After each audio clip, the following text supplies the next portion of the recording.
Chapter 7. The shovel felt heavy in Stanley's soft, fleshy hands. He tried to jam it into the earth, but the blade banged against the ground and bounced off without making a dent. The vibrations ran up the shaft of the shovel and into Stanley's wrists, making his bones rattle. It was still dark. The only light came from the moon and the stars.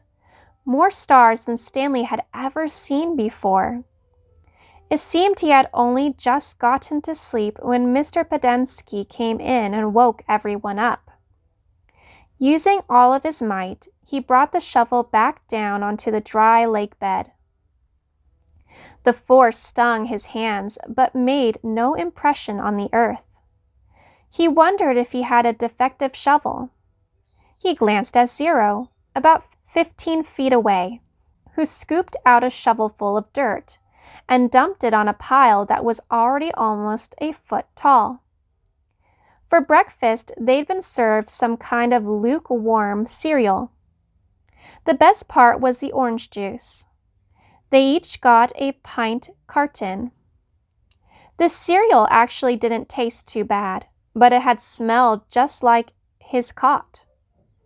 Then they filled their canteens, got their shovels, and were marching out across the lake. Each group was assigned a different area. The shovels were kept in a shed near the showers.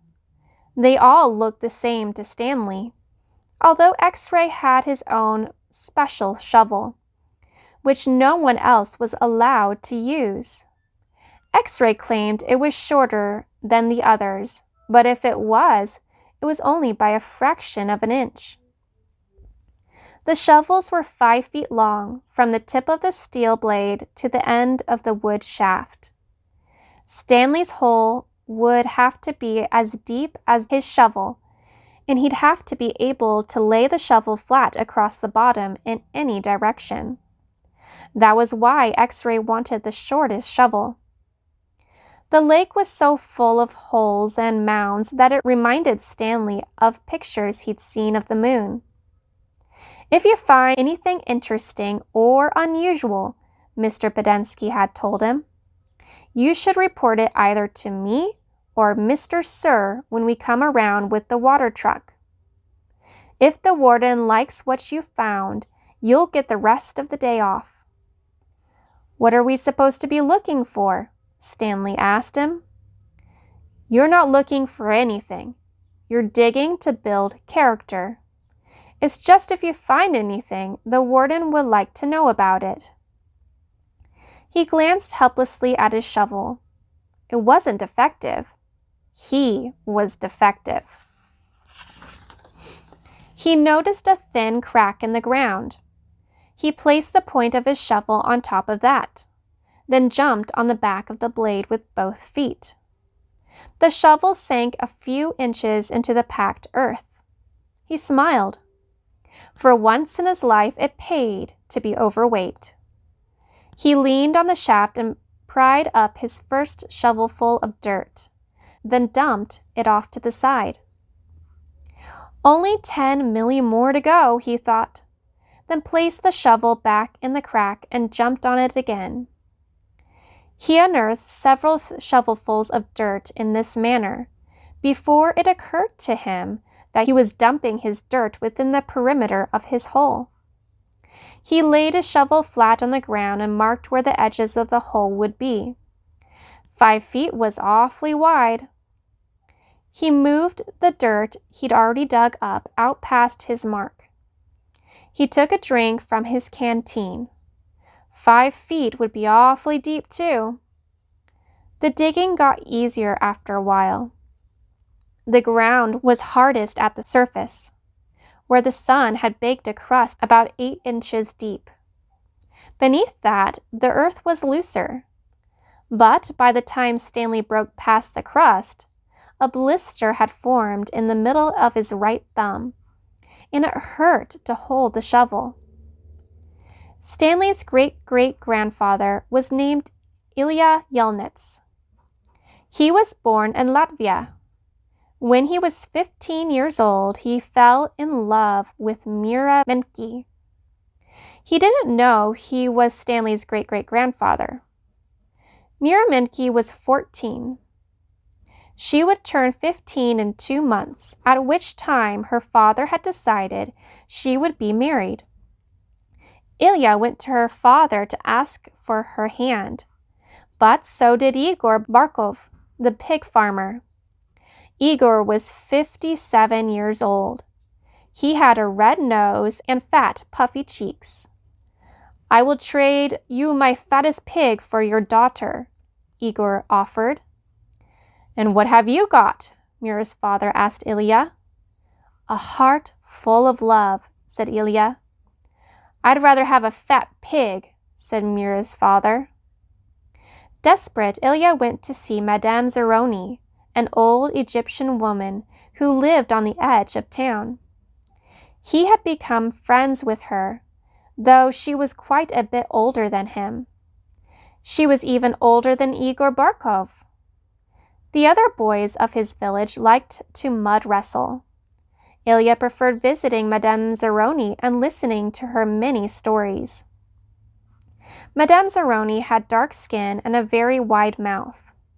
When she looked at you, her eyes seemed to expand, and you felt like she was looking right through you. "Ilia, what's wrong?" she asked. Before he even told her, he was upset. She was sitting in a homemade wheelchair. She had no left foot. Her leg stopped at her ankle. "I'm in love with Mira Menke," Ilia confessed. "But Igor Barkov has offered to trade his fattest pig for her. I can't compete with that." "Good," said Madame Zeroni. "You're too young to get married. You've got your whole life ahead of you." "But I love Mira." "Mira's head is as empty as a flower pot." "But she's beautiful." "So is a flower pot." "Can she push a plow?" "Can she milk a goat?" "No, she is too delicate." "Can she have an intelligent conversation?" "No, she is silly and foolish." "Will she take care of you when you are sick?" "No, she is spoiled and will only want you to take care of her." "So she is beautiful. So what? Patooey." Madame Zeroni spat on the dirt. She told Ilia that he should go to America. "Like my son, that's where your future lies, not with Mira Menke." But Ilia would hear none of that. He was 15, and all he could see was Mira's shallow beauty. Madame Zeroni hated to see Ilia so forlorn. Against her better judgment, she agreed to help him. "It just so happens my sow gave birth to a litter of piglets yesterday," she said. "There is one little runt whom she won't suckle. You may have him. He would die anyway." Madame Zeroni led Ilia around the back of her house, where she kept her piglets. Ilia took the tiny piglet, but he didn't see what good it would do him. It wasn't much bigger than a rat. "He'll grow," Madame Zeroni assured him. "Do you see the mountain on the edge of the forest?" "Yes," said Ilia. "On the top of the mountain, there is a stream where the water runs uphill. You must carry the piglet every day to the top of the mountain and let it drink from the stream. As it drinks, you are to sing to him." She taught Ilia a special song to sing to the pig. "On the day of Mira's 15th birthday, you should carry the pig up to the mountain for the last time. Then take it directly to Mira's father. It will be fatter than any of Igor's pigs." "If it is that big and fat," asked Ilia, "how will I be able to carry it up the mountain?" "The piglet is not too heavy for you now, is it?" asked Madame Zeroni. "Of course not," said Ilia. "Do you think it will be too heavy for you tomorrow?" "No." Every day you will carry the pig up the mountain. It will get a little bigger, but you will get a little stronger. After you give the pig to Mira's father, I want you to do one more thing for me." "Anything," said Ilia. "I want you to carry me up the mountain.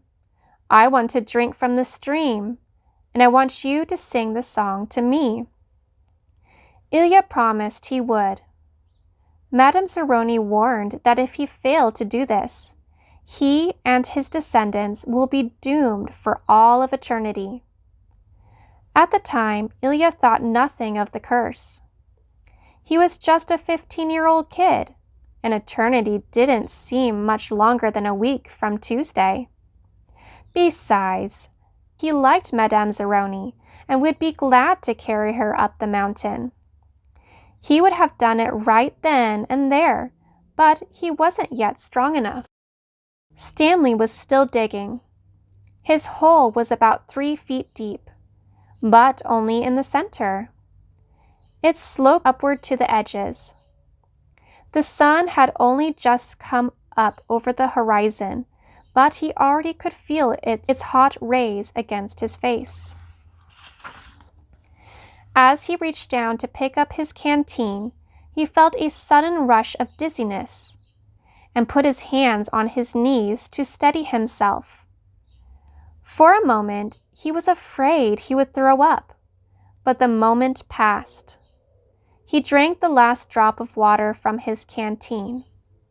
He had blisters on every one of his fingers, and one in the center of each palm.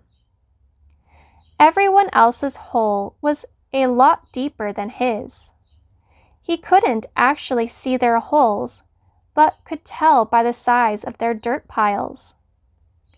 He saw a cloud of dust moving across the wasteland and noticed that the other boys had stopped digging and were watching it too. The dirt cloud moved closer, and he could see that it trailed behind a red pickup truck. The truck stopped near where they were digging, and the boys lined up behind it. X-ray in front, Zero at the rear. Stanley got in line behind Zero. Mr. Sir filled each of their canteens from a tank of water in the bed of the pickup. As he took Stanley's canteen from him, he said, "This isn't the Girl Scouts, is it?" Stanley raised and lowered one shoulder. Mr. Sir followed Stanley back to his hole to see how he was doing. "You better get with it," he said, "or else you're going to be digging in the hottest part of the day." He popped some sunflower seeds into his mouth, deftly removed the shells with his teeth, and spat them into Stanley's hole. Every day, Ilia carried the little piglet up the mountain and sang to it as it drank from the stream. As the pig grew fatter, Ilia grew stronger. On the day of Mira's 15th birthday, Ilia's pig weighed over 50 stones. Madame Zeroni had told him to carry the pig up the mountain on that day as well. But Ilia didn't want to present himself to Mira smelling like a pig. Instead, he took a bath. It was his second bath in less than a week. Then he led the pig to Mira's. Igor Barkov was there with his pig as well. "These are 2 of the finest pigs I've ever seen," Mira's father declared. He was also impressed with Ilia, who seemed to have grown bigger and stronger in the last 2 months. "I used to think you were a good-for-nothing book reader," he said, "but I see now you could be an excellent mud wrestler." "May I marry your daughter?" Ilia boldly asked. "First, I must weigh the pigs." Alas, poor Ilia should have carried his pig up the mountain one last time. The 2 pigs weighed exactly the same. Stanley's blisters had ripped open, and new blisters formed. He kept changing his grip on the shovel to try to avoid the pain. Finally, he removed his cap and held it between the shaft of the shovel and his raw hands. This helped, but digging was harder because the cap would slip and slide. The sun beat down on his unprotected head and neck. Though he tried to convince himself otherwise, he'd been aware for a while that his piles of dirt were too close to his hole. The piles were outside his 5-foot circle, but he could see he was going to run out of room. Still, he pretended otherwise and kept adding more dirt to the piles that he would eventually have to move. The problem was that when the dirt was in the ground, it was compacted. It expanded when it was excavated. The piles were a lot bigger than his hole was deep. It was either now or later. Reluctantly, he climbed up and out of the hole and once again dug his shovel into his previously dug dirt. Mira's father got down on his hands and knees and closely examined each pig, tail to snout. "Those are 2 of the finest pigs I've ever seen," he said at last. "How am I to decide? I have only one daughter." "Why not let Mira decide?" suggested Ilia. "That's preposterous!" exclaimed Igor, expelling saliva as he spoke. "Mira's just an empty-headed girl," said her father. "How can she possibly decide when I, her father, can't?" "She knows how she feels in her heart," said Ilia. Mira's father rubbed his chin. Then he laughed and said, "Why not?" He slapped Ilia on the back. "It doesn't matter to me. A pig is a pig." He summoned his daughter. Ilia blushed when Mira entered the room. "Good afternoon, Mira," he said. She looked at him. "You're Ilia, right?" she asked. "Mira," said her father. "Ilia and Igor have been offered a pig for your hand in marriage. It doesn't matter to me. A pig is a pig. So I will let you make the choice. Whom do you wish to marry?" Mira looked confused. "You want me to decide?" "That's right, my blossom," said her father. "Gee, I don't know," said Mira. "Which pig weighs more?" "They both weigh the same," said her father. "Golly," said Mira. "I guess I'd choose Ilia. No, Igor. No, Ilia. No, Igor. Oh, I don't know. I'll think of a number between 1 and 10. I'll marry whoever guesses the closest number." "Okay, I'm ready." 10, guessed Igor. Ilia said nothing. "Ilia," said Mira, "what number do you guess?" Ilia didn't pick a number. "Marry Igor," he muttered. "You can keep my pig as a wedding present." The next time the water truck came, it was driven by Mr. Podensky, who also brought sack lunches. Stanley sat with his back against a pile of dirt and ate. He had a bologna sandwich, potato chips, and a large chocolate chip cookie. "How you doing?" asked Magnet. "Not really good," said Stanley. "Well, the first hole's the hardest," Magnet said. Stanley took a long, deep breath. He couldn't afford to dawdle. He was way behind the others, and the sun just kept getting hotter. It wasn't even noon yet. But he didn't know if he had the strength to stand up. He thought about quitting. He wondered what they would do to him. What could they do to him? His clothes were soaked with sweat. In school, he had learned that sweating was good for you. It was nature's way of keeping you cool. So why was he so hot?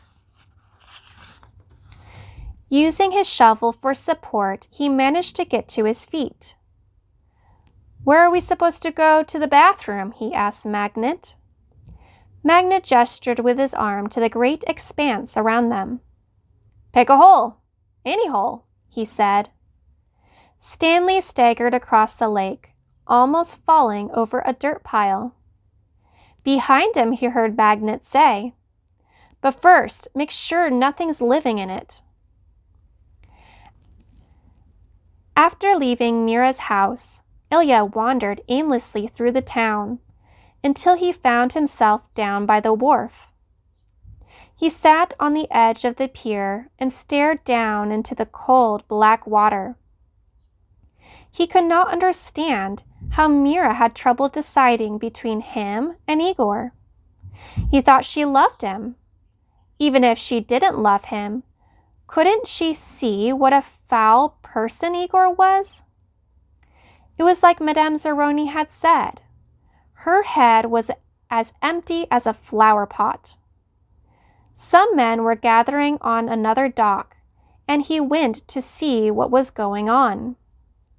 A sign read, "Deckhands wanted, free passage to America." He had no sailing experience, but the ship's captain signed him aboard. The captain could see that Ilia was a man of great strength. Not everybody could carry a full-grown pig up the side of a mountain. It wasn't until the ship had cleared the harbor and was heading out across the Atlantic that he suddenly remembered his promise to carry Madame Zeroni up the mountain. He felt terrible. He wasn't afraid of the curse. He thought that was a lot of nonsense. He felt bad because he knew Madame Zeroni had wanted to drink from the stream before she died. Zero was the smallest kid in Group D, but he was the first one to finish digging. "You're finished?" Stanley asked enviously. Zero said nothing. Stanley walked to Zero's hole and watched him measure it with his shovel. The top of his hole was a perfect circle, and the sides were smooth and steep. Not one dirt clod more than necessary had been removed from the earth. Zero pulled himself up to the surface. He didn't even smile. He looked down at his perfectly dug hole, spat in it, then turned and headed back to the camp compound. "Zero's one weird dude," said Zigzag. Stanley would have laughed, but he didn't have the strength. Zigzag had to be the weirdest dude Stanley had ever seen. He had a long, skinny neck and a big, round head with wild, frizzy blonde hair that stuck out in all directions. His head seemed to bob up and down on his neck like it was on a spring. Armpit was the second one to finish digging. He also spat in his hole before heading back to the camp compound. One by one, Stanley watched each of the boys spit into his hole and return to the camp compound. Stanley kept digging. His hole was almost up to his shoulders. Although it was hard to tell exactly where ground level was because his dirt pile completely surrounded the hole. The deeper he got, the harder it was to raise the dirt up and out of the hole. Once again, he realized he was going to have to move the piles. His cap was stained with blood from his hands. He felt like he was digging his own grave. In America, Ilia learned to speak English. He fell in love with a woman named Sarah Miller. She could push a plow, milk a goat, and, most important, think for herself. She and Ilia often stayed up half the night talking and laughing together. Their life was not easy. Ilia worked hard, but bad luck seemed to follow him everywhere. He always seemed to be in the wrong place at the wrong time. He remembered Madame Zeroni telling him that she had a son in America. Ilia was forever looking for him. He'd walk up to complete strangers and ask if they knew someone named Zeroni, or had ever heard of anyone named Zeroni. No one did. Ilia wasn't sure what he'd do if he ever found Madame Zeroni's son anyway. Carry him up a mountain and sing the pig lullaby to him? After his barn was struck by lightning for the 3rd time, he told Sarah about his broken promise to Madame Zeroni. "I'm worse than a pig thief," he said. "You should leave me and find someone who isn't cursed." "I'm not leaving you," said Sarah, "but I want you to do one thing for me." "Anything," said Ilia. Sarah smiled. "Sing me the pig lullaby." He sang it to her. Her eyes sparkled. "That's so pretty. What does it mean?" Ilia tried his best to translate it from Latvian into English, but it wasn't the same. "It rhymes in Latvian," he told her. "I could tell," said Sarah. A year later, their child was born. Sarah named him Stanley because she noticed that Stanley was Yelnets spelled backwards. Sarah changed the words of the pig lullaby so that they rhymed, and every night she sang it to little Stanley. If only the woodpecker sighs, the bark on the tree was as soft as the skies, while the wolf waits below, hungry and lonely, crying to the moon, if only, if only. Stanley's hole was as deep as his shovel, but not quite wide enough on the bottom.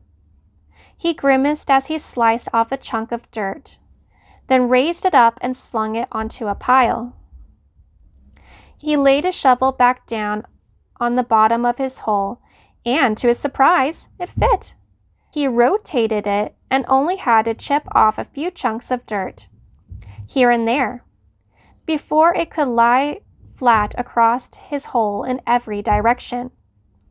He heard the water truck approaching and felt a strange sense of pride at being able to show Mr. Sir, or Mr. Bedensky, that he had dug his first hole. He put his hands on the rim and tried to pull himself up. He couldn't do it. His arms were too weak to lift his heavy body. He used his legs to help, but he just didn't have any strength. He was trapped in his hole. It was almost funny, but he wasn't in the mood to laugh. "Stanley!" he heard Mr. Bedensky call. Using his shovel, he dug 2 footholds in the hole wall. He climbed out to see Mr. Bedensky walking over to him. "I was afraid you fainted," Mr. Bedensky said. "You wouldn't have been the first." "I'm finished," Stanley said, putting his blood-spotted cap back on his head. "All right," said Mr. Bedensky, raising his hand for a high five, but Stanley ignored it. He didn't have the strength. Mr. Bedensky lowered his hand and looked down at Stanley's hole. "Well done," he said. "You want to ride back?" Stanley shook his head. "I'll walk." Mr. Bedensky climbed back into the truck without filling Stanley's canteen. Stanley waited for him to drive away, then took another look at his hole. He knew it was nothing to be proud of, but he felt proud nonetheless. He sucked up his last bit of saliva and spat.